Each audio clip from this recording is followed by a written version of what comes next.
Ashford disclosed his treatment for brain cancer just 2 months ago. His family announced he died this morning.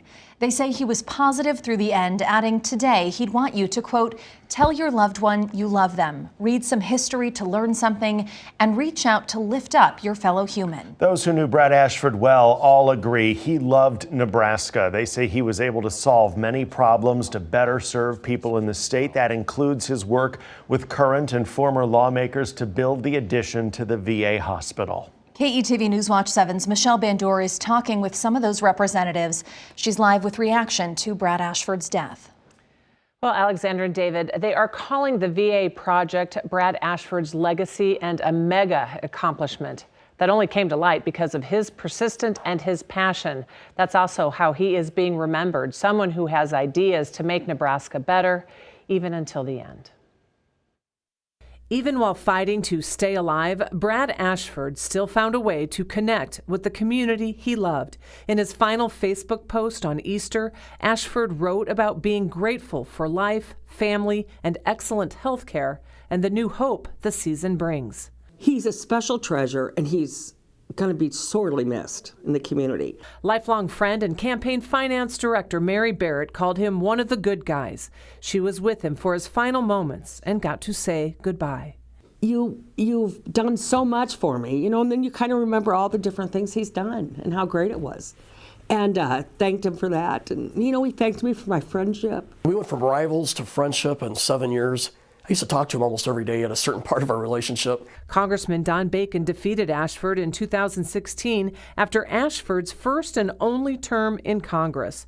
Their friendship grew, and Bacon recalls his last in-person visit with him March 6th. I wanted to let him know, and I mean this sincerely, that I loved him and I admired him, and how much I valued that friendship. Congratulations. Previously, Ashford ousted long-term Representative Lee Terry in 2014.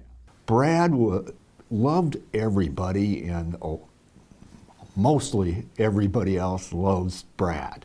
Even when Ashford switched political party affiliations time and time again, Democratic former governor and U.S. Senator Ben Nelson says that didn't really matter.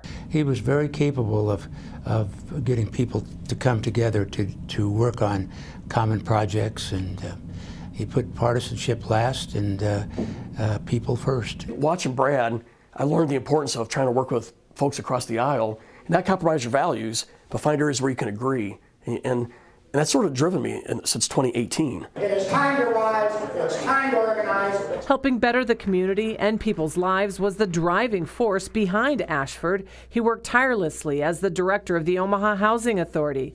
16 years in the legislature, he brought changes to juvenile justice reform and gun laws. One of his last great acts, getting bipartisan support and the private sector to help veterans with the new addition to Omaha's VA hospital. Whatever project he was associated with, he worked hard on it. He brought people together, and it got accomplished. At some point, there'll be a picture of him at the VA saying, here's the guy who helped make that happen. Well, I also spoke with Ashford's widow today, and Ann Ashford, she tells me he always believed it was important to make himself available for the press, and I can tell you he was. And she said she and the family will want to share more stories with the community tomorrow. We're waiting to hear the final details of his memorial service.